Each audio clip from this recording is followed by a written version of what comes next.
Terlepas dari cerita mereka yang sangat memilukan, yang datang dari korban pemain sirkus Taman Safari, ada hal-hal menarik lainnya, kayak misalnya mereka ini dari usia berapa di sana, apakah dari bayi, apakah mereka adalah korban dari penjualanan orang, entah orang tuanya yang jual atau siapapun. Bahkan kejadiannya ada yang gue itu belum lahir, tahun 80-an gitu. Nah, yang menjadi pelajaran buat kita adalah tidak usah sibuk-sibuk menonton pertunjukan dari budaya luar.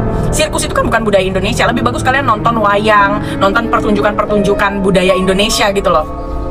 Tapi untuk kasus ini ya semoga yang memanggil podcast mereka ini bisa memberikan solusi dan keadilan buat mereka, jangan cuma ngontenin doang ya. Tolongin tuh mereka jika benar mereka adalah korban dari tindak kekerasan yang dilakukan oleh owner Taman Safari. Bukan hanya ownernya loh yang bertanggung jawab, kalian yang membeli tiket juga bertanggung jawab. Kenapa? Membeli tiket pertunjukan sama dengan kalian bersumbangsi atas penyiksaan mereka. Taman Safari Indonesia angkat bicara.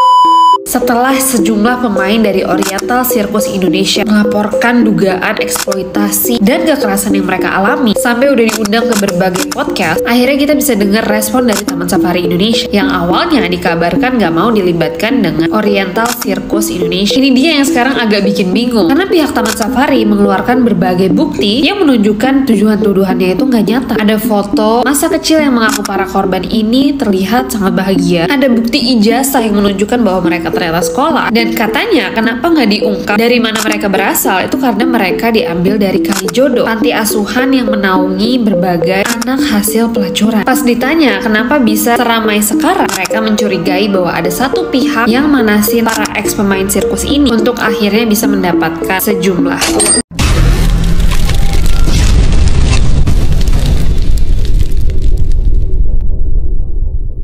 Setelah dia tidak bisa main lagi, dia baru dipulangkan ke orang tuanya. Gimana menurut kalian guys? Kalau gue pribadi ya, gue bukannya menyalahkan para korban. Mungkin mereka tuh sebenarnya cuma butuh uang aja. Tapi ada pihak ketiga yang ingin menjatuhkan Taman Safari Indonesia dengan memanfaatkan para korban ex-OCI ini ataupun Oriental Circus Indonesia. Dari cara mereka bersaksi ataupun berbicara saja sudah berbeda-beda. Yang pertama. Yang kedua, mereka nggak ada bukti. Sampai saat ini tidak ada bukti bahwa mereka pernah menerima penyiksaan dari para owner Taman Safari Indonesia.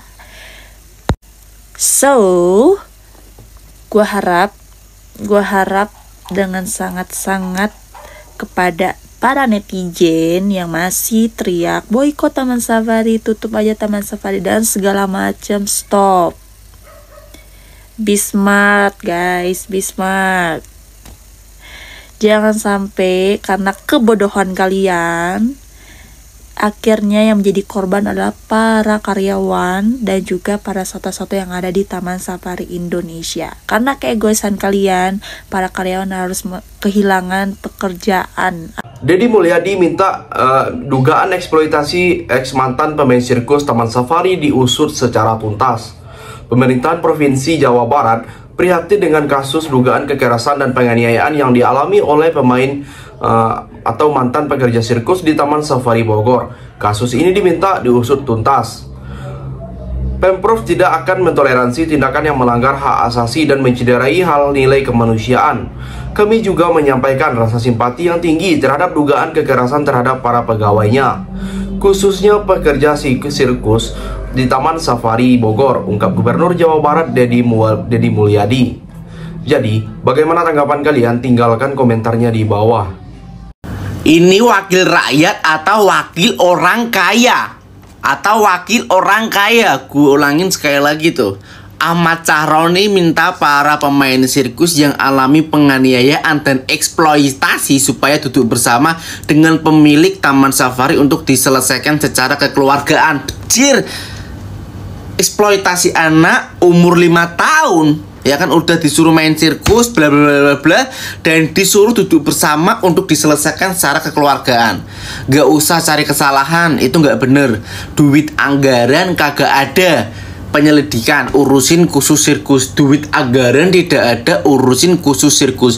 Nggak masalah khusus sirkus, Pak. Ini rakyat yang mengadu, ya kan? Sirkus itu kan kerjaannya, ya kan? Tapi kan itu rakyat yang mengadu, bukan ngurusin soal sirkus. Yaelah, ini wakil rakyat atau wakil orang kaya.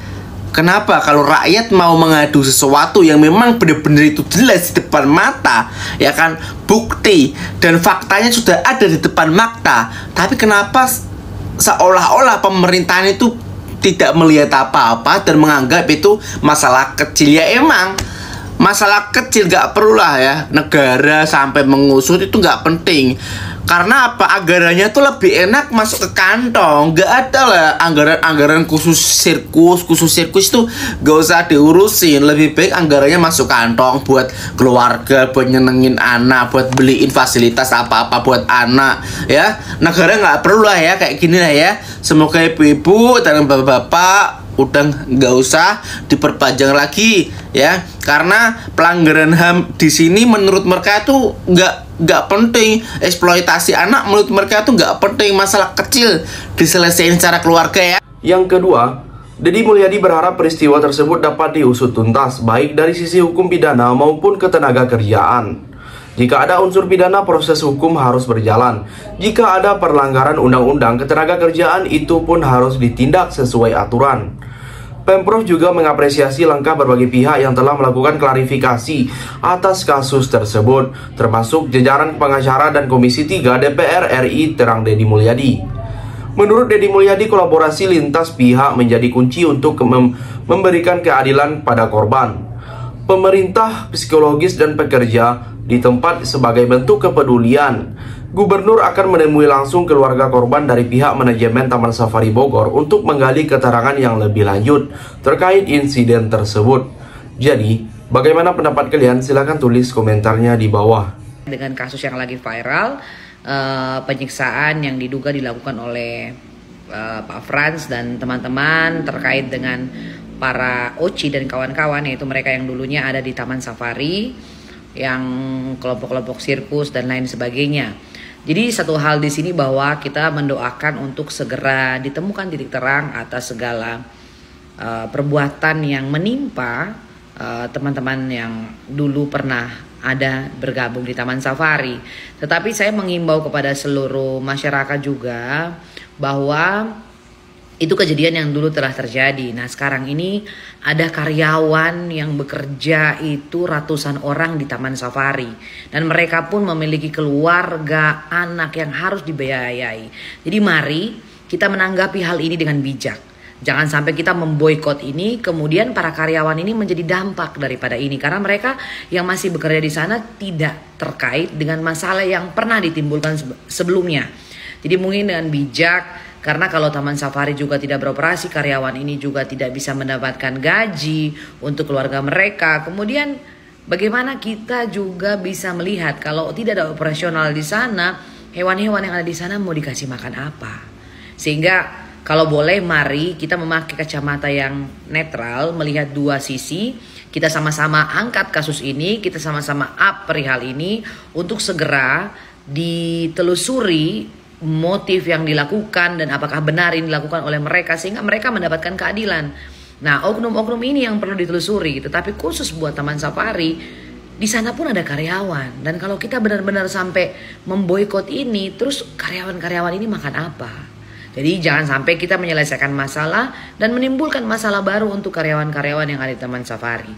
Jadi mari kita doakan agar segera mendapatkan titik terang, dan mari juga kita terus support karena banyak karyawan yang sampai saat ini masih bekerja di Taman Safari. Terakhir, kuasa hukum mantan pemain sirkus Oriental Indonesia, Happy Sebayang, mengungkapkan alasan memberi surat kepada keluarga besar pendiri Taman Safari Indonesia tersebut.